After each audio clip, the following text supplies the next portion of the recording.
welcome back. Keep rolling right along here on INN World Report Radio. Now we've got a new guest for you.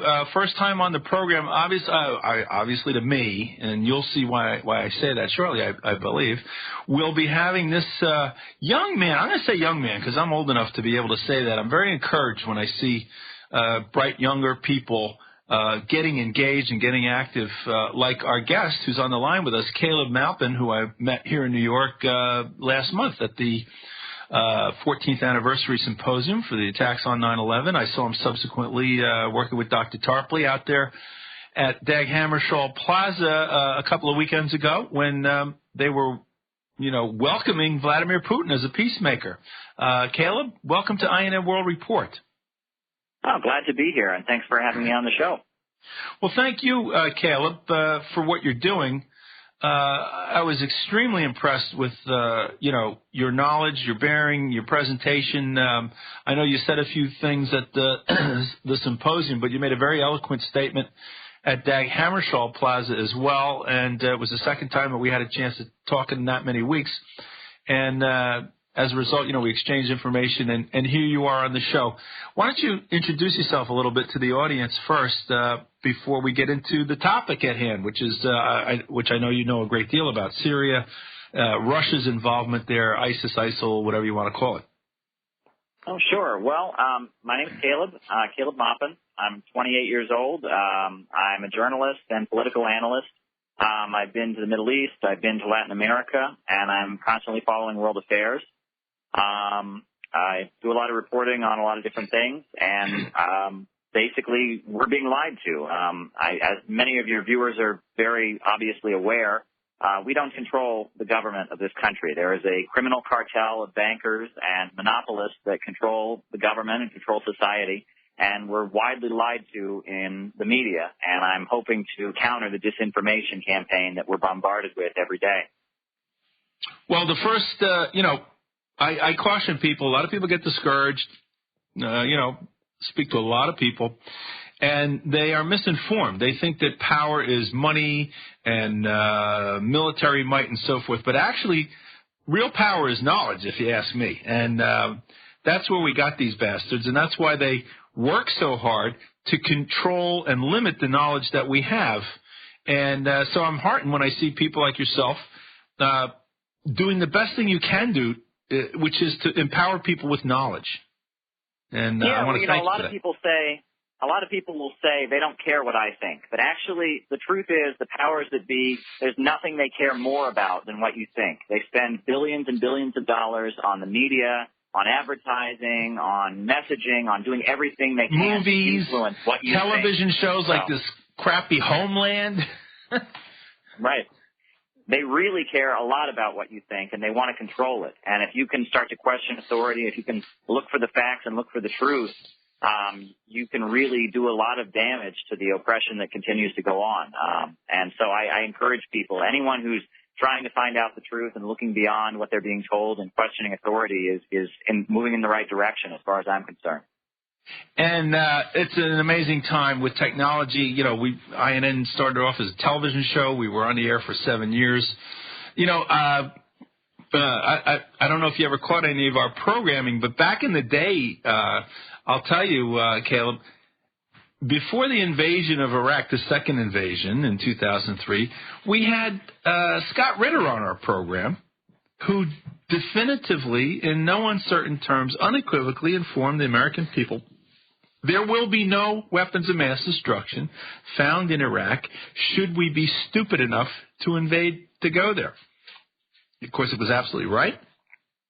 Our little INN World Report had it right when ABC, NBC, CBS, NPR, all the rest of them had it wrong, with more money than God, to get it right.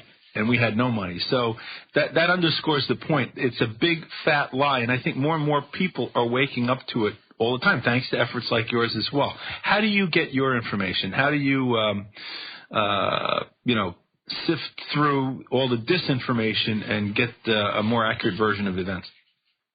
Well, it's very interesting. The Internet was actually invented by the Pentagon. They originally developed it as a way to kind of coordinate their information, coordinate their activities around the world. But because of the Internet, we now have an availability of information that is far, far larger than what used to exist. And now because of the Internet, the control of information is much, much less centralized.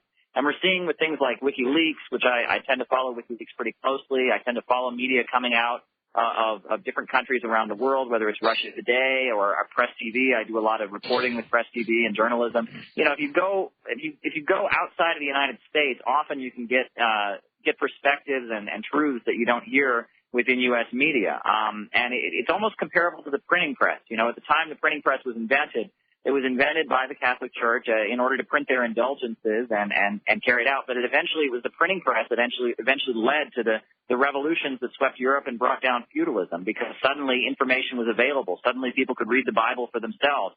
Suddenly people could write down and exchange information. So I feel like the Internet is really the new printing press. It's kind of tearing down the old global order as information is freely flowing like it never has before. And, you know, similarly, in response to this lack of control suddenly over printed information, it was handwritten back then. The Catholic Church was basically the only organization powerful enough to afford to do that. You know, you had efforts at censorship, right? They tried to ban books, burn books, you know, that sort of thing. We've seen over time, you know, a soft power use of, you know, that would by once publishing became so expensive in the hands of, you know, oligarchic corporations, you know, you just couldn't get certain things published. But now with the Internet, as you say, there's been an explosion of distribution.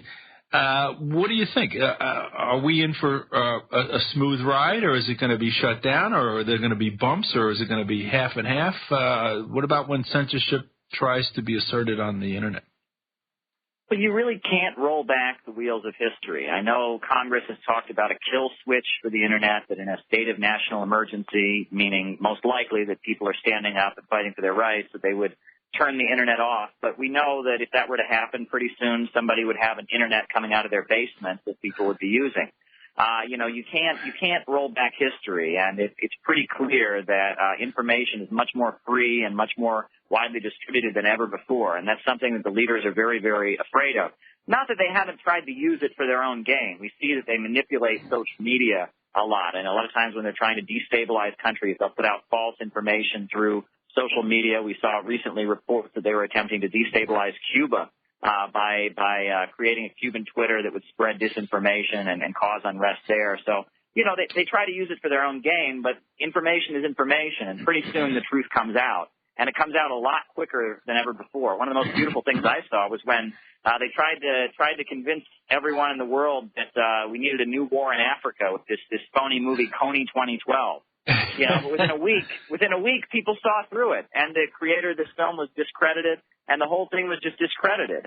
Listen. You know what? I'm having such a great time, but I forget we only have another segment left. Why don't we get back to the matter at hand? We'll have you back on shortly, maybe even as soon as next week, if that's possible. Talk to me. You can see the oligarchy fulminating, is that the word I'm looking for? Going nuts, blowing a gasket about Russia's audacity to be invited by the legitimate government of Syria to come in there, just like we've been invited by, say, the legitimate government, so-called, of South Vietnam, to go in there and help them fight off an insurgency that was fueled by foreign powers, according to them. They are going absolutely crazy. What do you say about all that? What about all this crazy, insane foaming at the mouth going on in the media? Well, it should be easy to see through, because they have been highlighting the horrors of ISIS. ISIS is one of the most disgusting, horrific organizations we've ever seen. Okay, the horrific things that they're doing. And the Russians have decided, in coordination with the legitimate Syrian government, to go in and fight ISIS. Why is that a problem? Well, it's a problem because very quietly everyone knows that the U.S. government really supports ISIS. It's pretty blatantly obvious. The U.S. government has been funneling weapons and funding to the anti-government insurgents in Syria for at least 4 years. They've been trying to bring down the Syrian Arab Republic. They've been funding anti-government forces. And hold on one second. Hold on, Caleb, because we've got to go on break. We'll be right back with guest Caleb Martin. just after the radio every Tuesday and Thursday night here on the great Logos Radio Network. Great show tonight. John Perkins, Confessions of an Economic Hitman. It's been quite some time since John was on the show with us. And a new guest tonight, Caleb Maupin, New York journalist, activist, information activist. We're going to have Caleb on again shortly. I just wanted to get started with Caleb and introduce you all to him and his work. Caleb, before we continue, where do our listeners go if they want to read your writings and that sort of thing? Well, they can just visit my website, CalebMaupin.info. It's just CalebMaupin.info, and everything I do, all my interviews, reports, articles, they all go up on there. So that's the main place to follow me. You can also be my friend on Facebook if you'd like. I try to use social media to my advantage, even though I know it can be used for not good purposes sometimes. We're going to have another discussion about that on another show because it is a double-edged sword, you know. And you know, everybody's downsizing, even the Gestapo. You know, they used to have to pay people to knock on your door and say, "I want a list of all your friends," yeah. And then now all they have to do is your Twitter. All right, but anyway, look, we only have about 10 minutes left before the music starts again, and on our last segment. It's the poor media doesn't really know what to do, does it? They can't. Our oligarchs are kind of powerless, it looks like, to stop this from happening. The Russians have been invited by the legitimate government of Syria to help them out. What I do see in the perplexed media is them saying, well, yeah, the Russians are ostensibly there to fight ISIS, but they're actually fighting the good bad guys also. They're also fighting the freedom fighters, you know, and that sort of thing. What about that? Is that how much of that is true? How much are the Russians bombing everybody who's attacking the government of Syria, not just ISIL? It should be blatantly obvious that the goal of U.S. foreign policy, especially in the Middle East at this time, is to spread chaos and destruction. Look at Afghanistan. Look at Iraq. Look at Libya. Now look at Syria. What is the result of U.S. intervention? The result has been destabilization, the destruction of society, the complete chaos. Now, what's been happening in Syria for the last 4 years is that the U.S. has been doing everything it can to arm forces that want to bring down the Syrian government. You know, depose the government that's been ruling the country, and what would be the result? It would be chaos. There are some reports that say there are over 4,000 different anti-government groups in Syria, and these groups, mind you, are not made up of Syrians. The Syrian government has arrested anti-government fighters from as far away as Malaysia. People from Indonesia are coming there. People from all over the world are just magically getting the money together and the resources together, getting to Turkey and Jordan, both U.S.-aligned countries, and then crossing the border and going into Syria and bombing schools, bombing churches, beheading people, kidnapping people, and just making life there unlivable. And the so-called Free Syrian Army, which we hear a lot about in U.S. media, 50% of their forces defected to join ISIS. They defected to join ISIS. 50% of the Free Syrian Army went and is now fighting for ISIS. And other forces that are not in ISIS are just as bad, whether it's the al-Nusra Front. That's what al-Qaeda in Syria changed its name to, is the al-Nusra Front. They're one of these other forces. And part of the reason that the U.S. is accusing the Russians of attacking people that are, quote, moderate rebels is because, quote, moderate rebels and al-Nusra and al-Qaeda and ISIS are almost indistinguishable. The forces that are in Syria fighting to bring down the Syrian government are forces that want to replace the Syrian government with an all-out religious dictatorship. Right? Syria is kind of amazing. In Syria, you have Christians, you have Alawites, and you have Sunnis living together in peace. However, if you look at the forces that are fighting to bring down the Syrian government, they don't want that. In fact, one of the chants that they chant when they're having their rallies, one of their chants is death to Alawites, meaning they want to slaughter an entire religious group. Another chant that they do is they say expel the Christians, meaning they want to forcibly deport all of Syria's Christian community. The result of bringing down the Syrian government would be chaos. Russia is intervening in Syria because they don't want instability to spread throughout the Middle East. They don't want Syria to become the next Iraq, the next Afghanistan, or the next Libya. They want to stabilize the situation, and they have the right to do that. And they know, don't they, that the Saudis, the Turks, the Ukrainians, they're plotting to send this crazy jihadi stuff back at Russia, immediately targeting the Crimea. Yes, already in Kiev, it's been reported that there are Islamic fundamentalists from Chechnya that are fighting for the Kiev junta in Ukraine against the people of East Ukraine. So it's already happening, right? For decades, the CIA and others have been arming Chechen Islamists to fight against Russia. I mean, there's a long pattern of that. So the problem is destabilization. At this point, the U.S. economy is centered around destruction. We have a huge military-industrial complex where corporations like General Electric are making huge amounts of money. Raytheon, Boeing are making huge amounts of money from blowing things up from death and destruction. We have a prison industrial complex. So they're making money from locking people in jail, and we have the biggest prison population by numbers and by percentage of any country in the world. The U.S. economy has really become centered around destruction. And there are people around the world who don't want this destruction to come to them. They want stability. They want peace, right? They want all the things that human beings basically want. But they see that, the U.S. economy centered around the Wall Street bankers is in a destruction mode. It's in a mode of just destroying things in order to keep the profits rolling in. And people are rejecting that. And what's one of the most beautiful things about the fight against ISIS is we see forces that politically have nothing to do with each other. The Syrian government, that's the Ba'ath Arab Socialist Party. Putin, that's Russian nationalism. Iran, that's an Islamic Republic. Hezbollah, Islamic revolutionaries. These are forces that politically have nothing in common, but they are all opposed to the steamroller and juggernaut of destruction coming out of Wall Street right now. They want stability. They want the ability to send their kids to school and know they won't be blown up. They want people to have jobs and health care and education. These are just basic human needs that are in the way of the profits of the big bankers. And that's really what's going on. There's a global fight against this crazy insanity coming out of the U.S. economy. The battle it's really ISIS funny, Caleb, to watch the talking heads on TV. They're beside themselves. They don't know what to do. They've painted ISIS as being this horrible Christian-hating, killing monster, and we haven't done anything about it. We haven't, and that's because, as you pointed out earlier, we don't want to do anything about it while we act like we try to do something about it. And then the Russians step up to the plate and take the bull by the horns, and they don't like that either. They're very convenient. ISIS is very convenient for the Pentagon. They can point out all the awful things they do and say, see, that's why we need drone strikes. See, that's why we need to take away your civil liberties. Look, ISIS, be afraid, give up your rights. However, if you look at who ISIS is actually fighting, ISIS is fighting against the Syrian Arab Republic. It's fighting against the Shia community in Iraq, which is aligned with Iran. In Yemen, ISIS is fighting against the forces that want independence for that country, is aligned with Saudi Arabia. And ISIS has actually declared, this is a direct quote, God has commanded us never to attack Israel.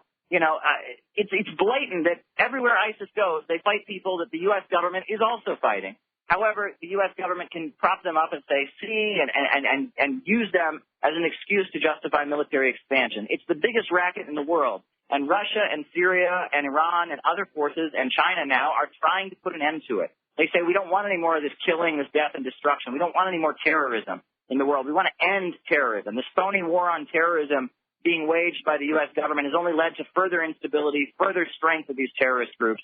The forces around the world, people from so many different backgrounds, they just want to end terrorism. They want to end instability and destruction.